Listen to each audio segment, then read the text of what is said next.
नमस्कार दोस्तों, इस वीडियो में अपनी बात कहने से पहले मैं नरेंद्र मोदी के एक पुराने बयान का वीडियो 13 सेकंड का वीडियो मैं आपको दिखाना और सुनाना चाहता हूं।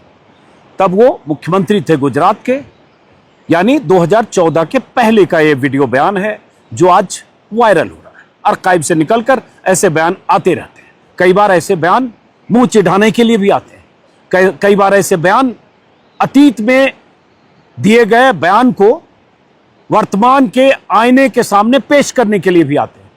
तो जरा सुनिए कि आज मुझे क्यों लगा कि नरेंद्र मोदी का यह बयान आपको सुनाना चाहिए। तो जरा सुनिए 13 सेकंड का यह बयान। हमारे देश में आतंकवाद पर बयान देना भी जैसे मानो कोई गुनाह कर रहे हैं, ऐसा सहारत बना के रखी है। तो देश ऐसे नहीं चलता है। सामान्य मानवीय निर्दोष लोग मारे जाए। वैसे आपने सुन लिया होगा, लेकिन मैं चाहता हूं रिपीट में एक बार फिर सुनिए, उसके बाद मैं अपनी बात कहूंगा। सुनिए। हमारे देश में आतंकवाद पर बयान देना भी जैसे मानो कोई गुनाह कर रहे हैं, ऐसा सहारत बना के रखी है। तो देश ऐसे नहीं चलता है। सामान्य मानवीय निर्दोष लोग मारे जाए। हमारे देश में सुन लिया आपने। मुख्यमंत्री नरेंद्र मोदी 2014 के पहले सारा समय चैनल से बातचीत कर रहे थे। मैं महीना नहीं बता पाऊंगा, वीडियो वायरल है, लेकिन तब वो मुख्यमंत्री थे। उन्होंने कहा हमारे देश में आतंकवाद पर बयान देना भी जैसे मान लो गुनाह कर रहे हैं, ऐसा हालत बना के रखा है। देश ऐसे नहीं चलता, बेगुनाह लोग मारे जा रहे हैं। क्या कहा उन्होंने कि हमारे देश में आतंक पर बयान देना भी जैसे गुनाह हो गया है, बेगुनाह लोग मारे जा रहे हैं, देश ऐसे नहीं चलता। इसका मतलब आतंकी घटनाएं हो, आतंकवाद का कभी शिकार देश हो या देश का कोई हिस्सा हो तो बयान देना चाहिए। और वो तब बीजेपी शासित राज्य गुजरात के मुख्यमंत्री थे, 2014 से प्रधानमंत्री।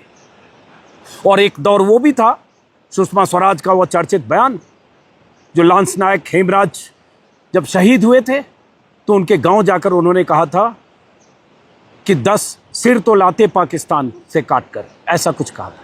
आज ये जिक्र क्यों कर रहा हूं? जहां मैं हूं यह पहलगाम है। कश्मीर में मैं 4 दिनों से हूं, आप जानते हैं। पहलगाम में जहां मैं हूं, यहां से लगभग 8 किलोमीटर दूर वो बैसरन घाटी है, जहां आतंकी जैसे भी आए, जहां से भी पहुंचे, 4 या 5 में से 3 पाकिस्तानी थे, 1 या 2 लोकल थे। इसको लेकर तमाम बातें सुरक्षा एजेंसियों के हवाले से चैनलों पर चल रही है। लेकिन आतंकी आए, पाकिस्तान में उनके आका थे, उनके हैंडलर पाकिस्तान में बैठे थे, जो भी उन्हें टास्क दिया उन्होंने किया, और 26 सैलानियों को, एक घोड़ा वाला भी था, मौत के घाट उतार दिया। उसके बाद उस बात को हो गए 8 दिन। इस बीच में बहुत सारे यूट्यूबर्स हों, पॉलिटिकल लीडर्स हों, सोशल एक्टिविस्ट हों, इन्फ्लुएंसर्स हों, अपनी बात कह रहे हैं, अपने अपने ढंग से कह रहे हैं, कुछ सवाल पूछ रहे हैं। हो सकता है किसी के सवाल पूछने का तरीका कुछ ज्यादा आक्रामक हो, ज्यादा तल्ख हो, लेकिन क्या सवाल पूछना ऐसे वक्त में जब आतंकवाद का शिकार कश्मीर का वो इलाका हुआ है जहां अमन चैन की मिसालें दी जा रही थी, हजारों टूरिस्ट आ रहे थे, 5 साल से शांति थी, और सुरक्षा की खामी, इंटेलिजेंस की खामी, इन सब पर जब सवाल उठ रहे हो, सरकार खुद मान चुकी है ऑल पार्टी बैठक में कि चूक तो हुई, तो फिर सवाल उठाना अपराध कैसे हो सकता है? और ये मैं आज क्यों कर रहा हूं? मैं पहलगाम में हूं, पीछे लिद्दर नदी बह रही, शाम हो रही है, दिन भर इधर उधर घूम के आया हूं। मुझे कई मेरे दोस्त मित्र शुभचिंतक मैसेज कर रहे हैं, फोन कर रहे हैं कि आप कश्मीर से वापस आ जाइए, आप ज्यादा कवरेज मत करिए, आपका भी यूट्यूब चैनल बंद हो सकता है, क्योंकि सरकार की नजर सोशल मीडिया के इन्फ्लुएंसर, यूट्यूबर्स या ऐसे लोगों पर है जो कुछ सवाल पूछ रहे हैं। उसी में आज मैं देख नहीं पाया बहुत सारा, चूंकि इंटरनेट एक्सेस नहीं होता, ट्रैवलिंग कर रहा था, लेकिन मुझे बताया गया कि 4 PM जो न्यूज़ चैनल है डिजिटल प्लेटफॉर्म का, उसे बंद कर दिया गया। सुरक्षा, राष्ट्रीय सुरक्षा का हवाला देकर उसे सरकार के निर्देश पर बंद कर दिया गया। लखनऊ से चलता है, संजय शर्मा उसके एडिटर इन चीफ है। अब उस 4 PM में क्या चला, किस वीडियो को राष्ट्रीय सुरक्षा के लिए खतरा माना गया, क्या उसकी वजह थी, ये सरकार को पहले तो बताना चाहिए। मेरे ख्याल से अभी तक इसके बारे में कोई जानकारी नहीं। लेकिन एक यूट्यूब चैनल को बंद किया गया। उस यूट्यूब चैनल पर चलने वाले कंटेंट में क्या था नहीं था ये मुझे पता नहीं, ये भी बताया जाना चाहिए। और अगर किसी यूट्यूब के किसी कंटेंट से प्रॉब्लम है तो उस कंटेंट पर क्या प्रॉब्लम है ये भी बताना चाहिए, और उस वीडियो को हटाने का निर्देश भी दिया जा सकता है। मैं ये मानता हूं कि जब देश आतंक के मुद्दे पर एक बड़ी लड़ाई लड़ने की तैयारी कर रहा हो, जब पाकिस्तान के सामने भारत के सिपाही, भारत के सैनिक, भारत के जाबाज, भारत के सुरक्षाकर्मी अपनी सरहदों की हिफाजत करते हुए आतंकियों की तलाश कर रहे हो, जब सरकार पूरी मुस्तैदी के साथ उन आतंकियों को उनके किए की सजा देने की तैयारी कर रही हो, तब हम सबको सचेत और संजीदा होना चाहिए। लेकिन क्या सवाल नहीं पूछना चाहिए? क्या अकाउंटेबिलिटी, रेस्पॉन्सिबिलिटी और जो लैप्सेज हैं, सिक्योरिटी लैप्स, उस पर सवाल नहीं पूछना चाहिए? तो क्या वजह रही कि एक यूट्यूब चैनल को बंद कर दिया? कुछ लोग कह रहे हैं कि उसके थंबनेल्स में कुछ प्रॉब्लम थी। लेकिन अगर थंबनेल्स में प्रॉब्लम थी तो क्या इतनी बड़ी वजह हो गई कि यूट्यूब चैनल को बंद कर दिया गया? और इस आधार पर देखें तो आपको पता है कि बीते 10 सालों से देश में जो चैनल चल रहे हैं, राष्ट्रीय चैनल, नेशनल चैनल्स, उन चैनल्स पर किस तरह का एजेंडा, किस तरह का नफरती एजेंडा, किस तरह का दुष्प्रचार, किस तरह की फेक खबरें चलाई गई है। कितनी बार ये सवाल सुप्रीम कोर्ट से लेकर हर जगह ये सवाल उठे, लेकिन किसी चैनल के खिलाफ इस तरह की कोई कार्रवाई आज तक सरकार ने की है क्या? किसी एंकर के खिलाफ कोई कार्रवाई की है? नहीं की। लेकिन अब कहा जा रहा है यूट्यूब पर सरकार की नजर है।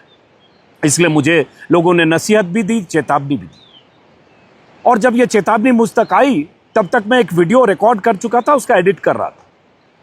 तो पहले तो 10 मिनट के लिए, 20 मिनट के लिए सोचा कि इस वीडियो में भी मैं अकाउंटेबिलिटी की बात कर रहा हूं, रेस्पॉन्सिबिलिटी लैप्स की बात कर रहा हूं, सिक्योरिटी लैप्स की बात कर रहा हूं, इंटेलिजेंस लैप्स की बात कर रहा हूं। अमित शाह गृह मंत्री हैं। जम्मू कश्मीर में सुरक्षा की जिम्मेदारी, जम्मू कश्मीर की पुलिस भी केंद्र के अधीन है, मतलब एलजी के अधीन है। सिक्योरिटी फोर्सेज तो हैं ही, तो सुरक्षा की जिम्मेदारी केंद्र सरकार की है। तो सरकार केंद्र की है तो अमित शाह गृह मंत्री हैं, सवाल उन्हीं से हो।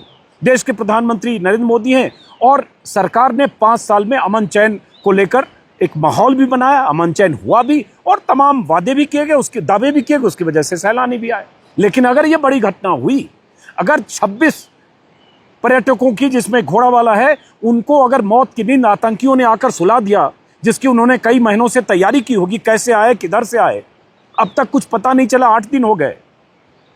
सिक्योरिटी लैब्स की तो बात हो तो ये सवाल तो पूछा जाना चाहिए। तो मुझे लगा, तब तक मैं वीडियो रिकॉर्ड कर चुका था, एडिट हो चुका था, अपलोड होने की तैयारी कर रहा था, जब ये खबर मुझे दिल्ली से किसी ने दी कि एक यूट्यूब चैनल को बैन किया गया, तो एक पल को लगा कि ये खतरा तो मुझ पर भी है। फिर मैंने सोचा कि नहीं, जो होगा देखा जाएगा। मैं जो बात कह रहा हूं इस वीडियो में वो कहना जरूरी है। कश्मीर में मैं जो कश्मीर के लोगों से बात करके, कश्मीरियत लोगों की बातें, सैलानी जो आ रहे हैं वो किस तरह से कह रहे हैं कि उनको यहाँ अच्छा लग रहा है आकर, वो कहना जरूरी है। तो मुझे लगा नहीं, मैं ये वीडियो उन्हीं सवालों के साथ अपलोड करूंगा और जो होगा देखा जाएगा। अगर सरकार को ऐसे सवालों से दिक्कत है तो उन दिक्कतों से कब तक भागेंगे? मुझे कहा गया, दोस्तों ने कहा, शुभचिंतकों ने, कि आप कश्मीर से दिल्ली आ जाइए। मैंने कहा दिल्ली आऊंगा, लेकिन डर कर नहीं आऊंगा कि मेरा यूट्यूब चैनल बंद हो जाएगा, क्योंकि मैं ऐसा कुछ कर नहीं रहा हूं। मैं वही सवाल पूछ रहा हूं, वही बात कर रहा हूं, या वही तस्वीरें दिखा रहा हूं, या वही सैलानियों की आवाज या कश्मीर के लोगों की आवाज जो देश को सुननी चाहिए। और इसमें कोई भी राष्ट्रीय सुरक्षा का मसला नहीं है, या राष्ट्रीय सुरक्षा कहीं कॉम्प्रोमाइज हो जाए, या देश का सिर नीचा हो जाए, या दुश्मन के लिए कोई ढिंढोरा पीटने की बात हो जाए, ऐसा कुछ नहीं है। दूसरी बात, इसलिए मैंने वीडियो अपलोड किया, आप लोग देखिएगा जरूर, क्योंकि उमर अब्दुल्ला जो कश्मीर के मुख्यमंत्री हैं, जम्मू कश्मीर के, उन्होंने जिस तरह से कल विधानसभा में जिम्मेदारी ली, जिस तरह से उन्होंने कहा कि हम उन सैलानियों को बचा नहीं पाए, अफसोस है, जिस संजीदगी के साथ उन्होंने पूरी घटना को व्यक्त करते हुए अपनी चिंता और अफसोस जताया, तो हम एक्सपेक्ट कर रहे थे कि अफसोस केंद्र सरकार के जो मुखिया हैं और गृह मंत्री वो भी जताएं। तो ये सब बातें भी उस वीडियो में मैंने कही। अब बात आती है कि ये भी पता चला मुझे यहीं अभी ट्विटर से, इधर उधर से, जो सोशल मीडिया से, क्योंकि कम देख पा रहा हूँ, लगातार ट्रैवलिंग में बहुत जगह इंटरनेट का एक्सेस नहीं होता, कि मेडूसा जो प्रोफेसर हैं और एक्टिविस्ट, उन्होंने कुछ ट्वीट किया था, उनके ट्वीट को भी पर भी एतराज कुछ लोगों को हुआ और उनके खिलाफ एफआईआर दर्ज हो गई। फिर पता चला कि एक सिंगर है नेहा सिंह राठौर, उनके खिलाफ एफआईआर दर्ज हुई, उन्होंने भी कुछ ट्वीट किया था। लेकिन यहाँ मैं हूँ तो मैं फिर कह रहा हूँ, मैं कंटेंट के बारे में मुझे बहुत ज़्यादा पता नहीं, लेकिन एफआईआर हुई। उसके अलावा कहा जा रहा है कि सरकार, भाई देखिए ये वक्त ऐसा भी है कि विपक्ष के सारे नेता, देश के तमाम लोग, 140 करोड़ की बात बार बार प्रधानमंत्री मोदी कहते हैं, पूरा देश एकजुट है, पूरा विपक्ष एकजुट है, सब एक मत है, एक राय है कि उन आतंकियों को और उनके आकाओं को सबक सिखाया जाना चाहिए। जिन आतंकियों ने हमारे देश में 26 लोगों को यूं मौत की नींद सुलाया, उन आतंकियों को उसके किए की सजा ऐसी मिले कि आने वाले दिनों में आतंकियों की रूह कांप जाए। उनके आकाओं को संदेश देना जरूरी है। और मैं मानता हूं कि हमारे सैनिक, हमारे सुरक्षा बल, हमारी सेना और हमारी सरकार पूरी मुस्तैदी से ये काम कर रही होगी और ये करने की तैयारी होगी। और इसको लेकर हड़कंप भी है, मीटिंग्स हमारे यहाँ भी हो रही है, जो सरहद पार जो आतंकियों के आका हैं उनकी भी बैठ के चल रही है। लेकिन क्या मोदी जी अगर कहते हैं कि बयान देना जैसे मान लो गुनाह हो गया, तो कोई यूट्यूबर, कोई सोशल मीडिया का इन्फ्लुएंसर, कोई सिंगर, कोई पॉलिटिशियन, कोई भी अगर वो आतंकवाद पर बयान दे रहा है, कोई सवाल पूछ रहा है, वो कैसे गुनाह हो गया जब बेकसूर लोग मारे जा रहे हैं, मारे गए। बल्कि हम तो इंतजार कर रहे हैं कि अगर नरेंद्र मोदी तब बयान देते थे 2014 के पहले जब गुजरात के मुख्यमंत्री थे, तब भी जब मुंबई में 26 से 11 हुआ था, गुजरात से सीधे मुंबई पहुंच गए थे। तो अब जब इस आतंकी हमले के 8 दिन हो गए, हालांकि उन्होंने भाषण में बोला, रैली में बोला, उन्होंने कहा कि आतंकियों को धरती के आखिरी छोर तक खोजेंगे, हम ऐसी सजा देंगे कि कल्पना भी कोई नहीं कर सकता, ये सब कहा उन्होंने, मन की बात में भी कहा। लेकिन फिर भी उस घटना को लेकर एक रिस्पॉन्सिबिलिटी वाला, जिम्मेदारी लेने वाला, अफसोस जताने वाला और साथ में ये क्यों हुआ, ये बयान जिस तरह से उमर अब्दुल्ला माफ करिए कहा, वो हम एक्सपेक्ट करते हैं गृह मंत्री से, लेकिन वो बयान नहीं आया। तो सवाल क्या ना पूछा जाए। उसके बाद, और ये सवाल तमाम पॉलिटिकल लीडर्स पूछ रहे हैं, जैसे मैं देख रहा हूं अखिलेश यादव ने आज ट्वीट किया है, सुबह पूछता है पहलगाम का पर्यटक, खतरों के बीच वहां मेरी सुरक्षा करने वाला क्यों नहीं था? कुछ ऐसे लोगों की सरकार की तरफ से चारों तरफ चाक चौबंद सुरक्षा घेरा क्यों दिया जाता है जो बाद में ठग साबित होते हैं?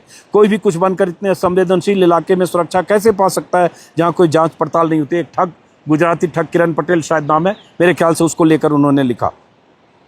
उसके बाद ऐसे कुछ सवाल और उन्होंने खड़े किए हैं अखिलेश यादव ने। और एक जिक्र इसी में बहुत सारे लोग कह रहे हैं, किसी कश्मीर में, जहां मैं हूं पहलगाम में, यहाँ से दूसरे हिस्से में है गुलमर्ग, वहाँ का एक 5 सितारा होटल है खैबर, वहाँ निशिकांत बीजेपी के सांसद हैं, उन्होंने कोई पार्टी की थी, शादी की 25वीं सालगिरह थी और वहाँ सुरक्षा के बहुत ज़बरदस्त इंतजाम थे, जाहिर है BVI।